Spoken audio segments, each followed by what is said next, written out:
इस वीडियो में आपको 9th class social science subject का कंप्लीट सॉल्यूशन देखने को मिलेगा। यदि आपको और भी सब्जेक्ट की वीडियो देखनी है तो मैं YouTube channel MS education TV के ऊपर जाके देख सकते हैं। यदि आपको PDF डाउनलोड करनी है तो इस कोने में वेबसाइट दी हुई है, इस वेबसाइट से जाके आप डाउनलोड कर सकते हैं। सबसे पहले देखिए इंस्ट्रक्शंस यानी कि निर्देश। All questions are compulsory. जितने भी क्वेश्चन दिए गए वो सभी आपको करने जरूरी हैं।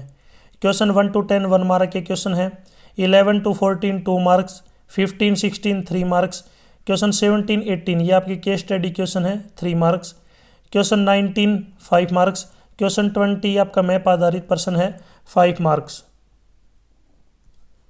फर्स्ट क्वेश्चन, मुस्लिम लीग की स्थापना कब हुई? 1906 में।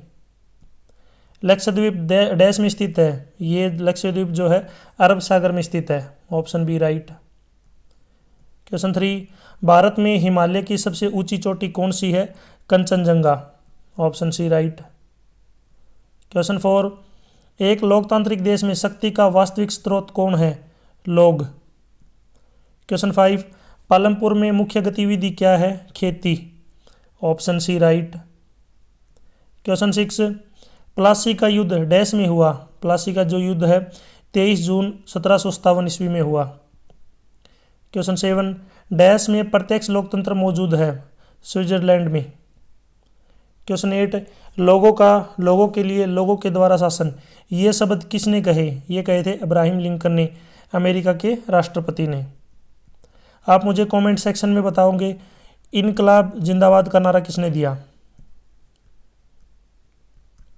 इनकलाब जिंदाबाद का जो नारा है ये किसने दिया था? कमेंट सेक्शन में ज़रूर बताएं इनकलाब जिंदाबाद का नारा। क्वेश्चन 9, GDP का क्या अर्थ है? यानी कि इसकी फुल फॉर्म बतानी है क्या है? इसको हिंदी में बोलते हैं सकल घरेलू उत्पाद यानी कि ग्रॉस डोमेस्टिक प्रोडक्ट। क्वेश्चन 10 ये आपका कथन और कारण आधारित प्रश्न है जिसको हम बोलते हैं असर्शन रीजन क्वेश्चन। इसमें कथन है अधिकांश भूजल जिले हिमालय क्षेत्र में हैं, तो पहले जो स्टेटमेंट है ये ट्रू। कारण है इसका वे हिमनदी मूल के हैं, हिमनदी, तो इसमें जो सेकंड स्टेटमेंट ये भी क्या राइट है और ये इसकी जो है करेक्ट एक्सप्लेनेशन है। तो इसमें राइट आंसर है कथन और कारण दोनों सत्य हैं और जो कारण है वो कथन की सही व्याख्या करता है। क्वेश्चन 11, उदारवादी नेताओं के मुख्य लक्ष्य क्या थे? आंसर, प्रशासन में सुधार, भारतीयों को उच्च सेवाओं में स्थान, प्रेस और अभिव्यक्ति की स्वतंत्रता और विधानमंडलों का विस्तार। क्वेश्चन 12, भारत के सभी पड़ोसी देशों के नाम लिखिए। पाकिस्तान, अफगानिस्तान, नेपाल, चीन, भूटान, बांग्लादेश, म्यांमार और जो श्रीलंका ही आपका समुद्री पड़ोसी है। क्वेश्चन 13, लोकतंत्र क्यों महत्वपूर्ण है? क्योंकि यह जनता को समान अधिकार, स्वतंत्रता, न्याय और निर्णय लेने में भागीदारी का अवसर देता है। क्वेश्चन 14, ग्रामीण बेरोजगारी के कोई दो प्रकार लिखिए। एक है मौसमी बेरोजगारी और दूसरी है प्रच्छन्न जिसको बोलते हैं छुपी हुई बेरोजगारी। क्वेश्चन 15, उदारवादियों और राष्ट्रवादियों के बीच मुख्य अंतर क्या है? तो इसमें देखिए पहला है अपना उदारवादी और सेकंड है राष्ट्रवादी। उदारवादी इनका जो लक्ष्य है वो ब्रिटिश शासन के अधीन ही शासन की प्राप्ति करना है। राष्ट्रवादी इनका लक्ष्य ब्रिटिश शासन को भारत से उखाड़ फेंकना है। उदारवादी चाहते थे कि विधान परिषदों में इनके सदस्य की संख्या बढ़ाई जाए। राष्ट्रवादी विधान परिषद में अपना ही अधिकार चाहते थे।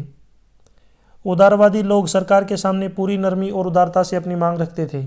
राष्ट्रवादी लोग सरकार का विरोध करते थे और अपनी मांगे जबरदस्ती मनवाते थे। उदारवादी नेता शांतिपूर्ण एवं संवैधानिक साधनों से के पक्ष में थे। राष्ट्रवादी नेता बिना किसी कानून की परवाह के देश की आज़ादी चाहते थे। क्वेश्चन 16, बांगर और खादर में आपको अंतर बताना है। तो इसमें पहले में जो है बांगर के बारे में है, दूसरा है खादर। सबसे पहले देखिए बांगर पुरानी जलोढ़ मिट्टी से बनी भूमि, खादर नई जलोढ़ मिट्टी से बनी भूमि। बांगर नदी का बाढ़ सीमा से ऊंचे स्थान पर, नदी के किनारे बाढ़ क्षेत्र में। अपेक्षाकृत कम उपजाऊ अब जो है ये अपेक्षाकृत अधिक उपजाऊ। इसमें कंकड़ पत्थर और कैल्शियम कार्बोनेट पाए जाते हैं। खादर में इसमें महीन मिट्टी और पोषक तत्व अधिक मात्रा में पाए जाते हैं। क्वेश्चन 17 ये आपका सोर्स बेस्ड क्वेश्चन है, केस स्टडी क्वेश्चन बोल सकते हैं एक तरीके से। तो आप इसको अच्छे से एक बार पढ़ना है और इससे रिलेटेड जो क्वेश्चन पूछे गए हैं उनके आंसर आपको देने हैं। इससे रिलेटेड पहला क्वेश्चन है, रायगंज एक बड़ा गांव पालमपुर से 10 किलोमीटर दूर स्थित है, 3 किलोमीटर दूर। नेक्स्ट क्वेश्चन, पालमपुर में कितने प्राथमिक और उच्च विद्यालय हैं? इसमें 2 प्राथमिक विद्यालय और 1 उच्च विद्यालय है। 3, पालमपुर में बिजली का उपयोग किन किन कार्यों में किया जाता है? नलकूप चलाने व अन्य छोटे कार्यों में। क्वेश्चन 18, ये भी आपका सोर्स बेस्ड क्वेश्चन है, केस स्टडी क्वेश्चन आप कह सकते हैं। तो इसमें यहाँ पे आपको गद्यांश दिया गया, इसको आपको पढ़ना है और इससे रिलेटेड जो क्वेश्चन पूछे गए हैं उनके आंसर आपको देने हैं। इसमें फर्स्ट क्वेश्चन है, प्रायद्वीप की मुख्य नदियों जो है कहाँ से कहाँ तक बहती हैं? क्या नदियाँ आएगा? नदियाँ कहाँ से कहाँ तक बहती है? पश्चिमी घाट से निकलकर पूर्व की ओर बंगाल की खाड़ी तक। नेक्स्ट क्वेश्चन, इसमें ये नदियाँ अपने डैश पर डेल्टा बनाती है मुहाने पर। थर्ड, डैश एकमात्र लंबी नदियाँ हैं जो पश्चिम की ओर बहती हैं और मुहाना बनाती हैं, तो ये है नर्मदा और तापी। आप मुझे कमेंट सेक्शन में बताएंगे सबसे बड़ा जो डेल्टा है वो कौन सा है? सबसे बड़ा डेल्टा कौन सा है? यहाँ पे मैं लिख देता हूँ सबसे बड़ा डेल्टा, और ये कहाँ पर स्थित है, इसके आपको जो है लोकेशन यानी कि एड्रेस बताना है। इसका आंसर आप मुझे ज़रूर कमेंट सेक्शन में बताएं। क्वेश्चन 19, लॉर्ड लिटन कौन थे? उसकी दमनकारी नीतियों का वर्णन करें। आंसर, लॉर्ड लिटन 1876 ईस्वी से 1880 ईस्वी तक भारत का वायसराय रहा। उसका शासन भारतीयों के लिए बहुत दमनकारी सिद्ध हुआ।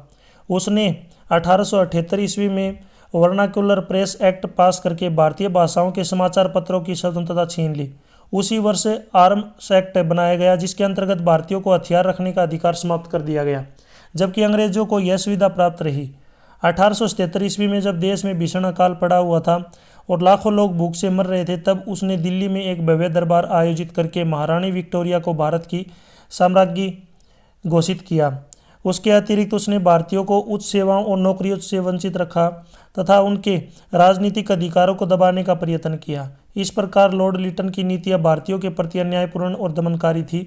उनसे जनता में गहरा असंतोष फैला और राष्ट्रीय चेतना को और अधिक बल मिला।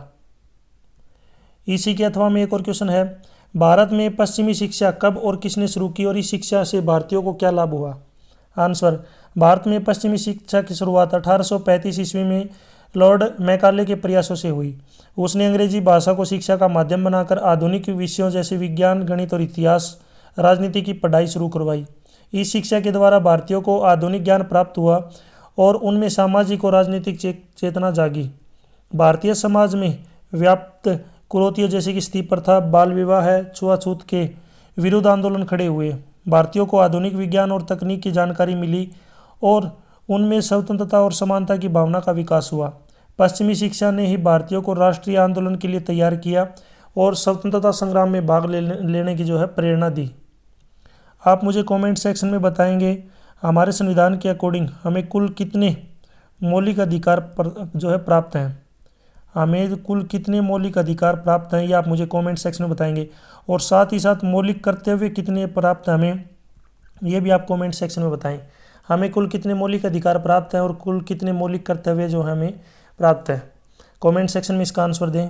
क्वेश्चन 20, दिए गए मानचित्र पर निम्नलिखित को अंकित करो। तो इसमें भाग ए में जो है इतिहास हिस्ट्री के हैं। पहला है आर्य समाज की स्थापना स्थल। अब आगे जो यहाँ पे आपको दिया गया ये नहीं मिलेगा, केवल आपको इतना मिलेगा होम रूल लीग की स्थापना स्थल। ये भी आगे जो यहाँ पे दिया गया ये भी नहीं मिलेगा आपको, पुणे महाराष्ट्र में है। नेक्स्ट यहाँ पे बी पार्ट है भूगोल। इसमें पश्चिमी घाट पश्चिमी तट के समांतर पर्वत श्रृंखला, अंडमान और निकोबार ये बंगाल की खाड़ी में है, और सांबर झील ये आपकी जयपुर में है। ठीक है, तो ये जो है यहाँ पे आपको दी गई हैं। अभी इसमें जो मैंने आपको बता दिया, जो आपको ये ब्रैकेट में दिख रहा है जो लोकेशन है, ये आपको खुद जो है अपनी समझ से याद करनी है, समझ के लिखनी है, फिर उसके अकॉर्डिंग जो आपको ये चीज़ें मैप में शो करनी है। तो मैप मैं यहाँ पे जूम करके आपको दिखा देता हूँ।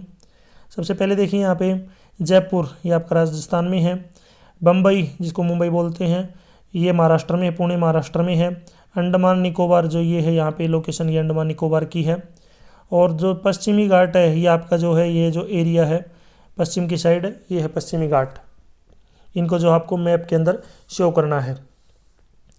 आप मुझे कमेंट सेक्शन में बताएंगे भारत में प्रेजेंट में यानी कि वर्तमान में कुल कितने राज्य है, कितने यूटी हैं। कमेंट सेक्शन में बताएंगे कुल कितने राज्य और यूटी यानी कि यूनियन टेरिटरी है, इसका आंसर कमेंट सेक्शन में दें। यदि आपको पीडीएफ डाउनलोड करनी है तो इस कोने में वेबसाइट है, इसे जाके आप डाउनलोड कर सकते हैं। यदि आप मुझे फेसबुक, इंस्टाग्राम, टेलीग्राम पे फॉलो करना चाहते हैं तो लिंक आपको इसी वीडियो के डिस्क्रिप्शन में मिल जाएगा, वहाँ से आप मेरे से कॉन्टैक्ट कर सकते हैं। वीडियो अगर अच्छी लगी है तो इसको लाइक करें और अपने दोस्तों के साथ ज़रूर शेयर करें। Thanks for watching.